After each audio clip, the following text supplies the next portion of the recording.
একদম টোটেলি মন চন ভাল নহয়। নদীৰ পাৰত আহিছে দেখিছে, নদীৰ পাৰত আহি অলপমান বহিছোঁ। মানে কি ক'ম, মানে ভাষা নাই আৰু কি ক'ম, সকলো শেষ হৈ গ'ল। মানে দেহৰ এটা অংশ যে মানে শেষ হৈ গ'ল তেনেকুৱা হৈ গৈছে, যে আজিৰ পৰা মই খোজ কাঢ়িব নোৱাৰোঁ, পংগু হৈ পৰিলোঁ তেনেকুৱা হৈ গৈছে। জুবিন দা আমাৰ মাজত নাই আৰু। কোনে মানিব পাৰিছে, কোনেও মানিব পৰা নাই। ই যে আমাৰ বাবে এটা বেয়া সপোন তেনেকৈ ভাবিছোঁ, কিন্তু নাই, এই সপোনটো সঁচাকৈ ফলিয়াই দিলে ভগৱানে। ক'ত কেনেকৈ জুবিন দা আমাৰ মাজৰ পৰা হেৰাই গ'ল সেই কথাখিনি সকলোৱে জানে। ছিংগাপুৰৰ সংগীতানুষ্ঠান কৰিবলৈ যাওঁতে তাৰপৰা পাছৰ যি দুৰ্ঘটনা ঘটিল, আজি এতিয়া প্ৰায় 2-3 ঘণ্টা হৈছে আৰু তাৰপিছত গম পাই গৈছে কি পৰিস্থিতি জুবিন দা হেৰাই গ'ল আমাৰ মাজৰ পৰা। যি পৰিস্থিতিতে নেহেৰাক কিয়, মানুহ আমাৰ মাজৰ পৰা নাইকিয়া হ'বলৈ কিবা এটা সুবিধাহে লাগে, কিবা এটা সুবিধাহে লাগে। এতিয়া আজি জুবিন দা হেৰুৱাৰ কাৰণটো সেইটো। আৰু জুবিন দা খুব সম্ভৱ জন্ম হৈছিলে, মোৰ যদি ভুল হোৱা নাই, আৰু এজন অনুৰাগী হিচাপে কেতিয়াও ভুলো হ'ব নোৱাৰে, কিন্তু 1972 18 তাৰিখে 18 নৱেম্বৰ, আৰু বাকী আজি হৈছে 19 ছেপ্টেম্বৰ। আজি 19 ছেপ্টেম্বৰ, চাওক মানে এটা তাৰিখৰ আগ পিছকৈ। জুবিন দা কিন্তু বহুত ভাল মানুহ আছিল দেই। এই চাৰ্টিফিকেটটো মই দিব নালাগে, অসমৰ ৰাইজে দিব। এই চাৰ্টিফিকেটটো মই নিদিওঁ, অসমৰ ৰাইজে দিব। জুবিন দা কিমান ভাল মানুহ, জুবিন দা কাৰ বাবে কি কৰা নাছিল, কিন্তু নাই, ভগৱানে নিবই আৰু তেনেকুৱা হ'ল। এটাই প্ৰশ্ন হয়, মানুহ যদি এনেকৈ আমাৰ মাজৰ পৰা নাইকিয়াই হৈ যায়, যদি আমি মৰিবলৈকে জন্ম হৈছোঁ, জন্ম কিহৰ কাৰণে হ'লোঁ? পৃথিৱীখন কিহৰ কাৰণে সৃষ্টি কৰিলে? সৃষ্টিয়ে কৰিব নালাগিছিল, মানুহ নামৰ এই জাতিটোক সৃষ্টিয়ে কৰিব নালাগিছিল। সকলো গৰু ম'হ পোক পৰুৱা এইবিলাকেই থাকিব লাগিছিল, কিন্তু মানুহ নামৰ এই জাতিটোক কিয় সৃষ্টি কৰিব লাগিছিল? যদি মানুহ নামৰ জাতিটো আমাৰ মাজৰ পৰা নাইকিয়াই হৈ যায়। এতিয়া বিশেষ একো নকওঁ, মোৰ এই চেনেলটোত যিহেতু জব ৰিলেটেড কিছুমান ভিডিঅ'ছ আগবঢ়াওঁ, কিন্তু ভিউৱাৰ্ছখিনি একেই বা সকলো মানুহেই যিহেতু, গতিকে চেনেলত এই ভিডিঅ'টো দিলে বেলেগে বেয়া পাব, ন' মেটাৰ।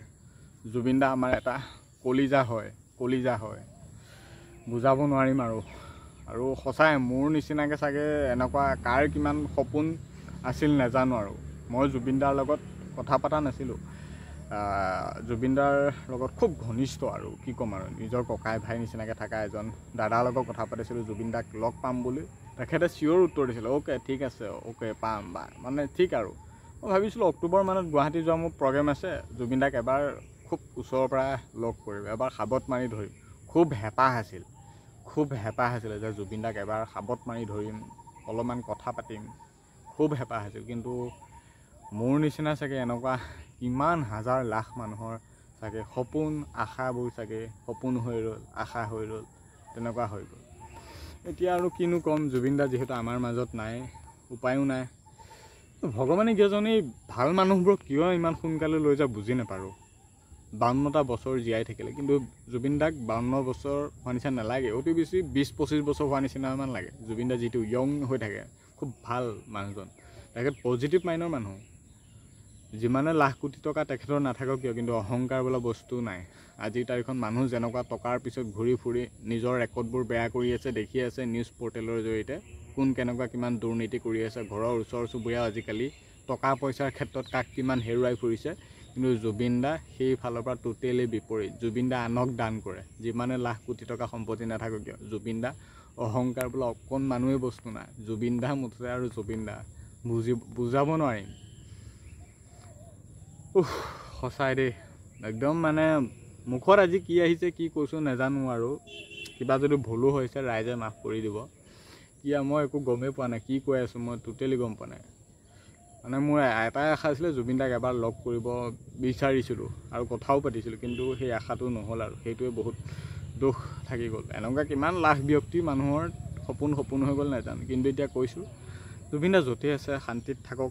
শান্তিত থাকক বুলিনো কেনেকৈ ক'ম, জুবিন দা শান্তিত থাকক বুলিনো কেনেকৈ ক'ম, কিন্তু তেওঁ আত্মাই যাতে সদ্গতি লাভ কৰক, সেই আকাশখনৰ পৰা যাতে আমাক চাই থাকক, আমাৰ সেই মানুহখিনিক যাতে নতুন নতুন আকৌ গানৰ পোহৰ দি থাকে, সেই আকাশৰ পৰাই যাতে, সেইটোৱে বিচাৰিছোঁ।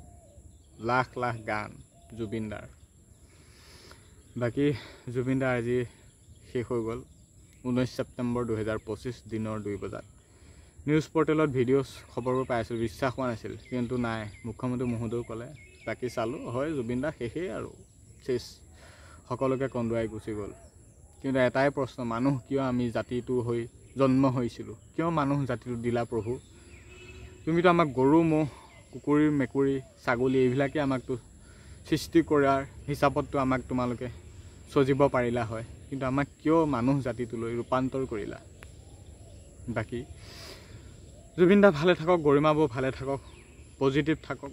এতিয়া গৰিমা বৌ অকলশৰীয়া নহয়, সকলো আছে, জুবিন দাৰ ফেন ক্লাবটোৱে ভালে থাকক, বৌক সাহস দিয়ক, সেইটো বিচাৰিছোঁ। অসমবাসী সদায় আছোঁ বৌৰ লগত, জুবিন দাৰ লগত সদায় আছোঁ।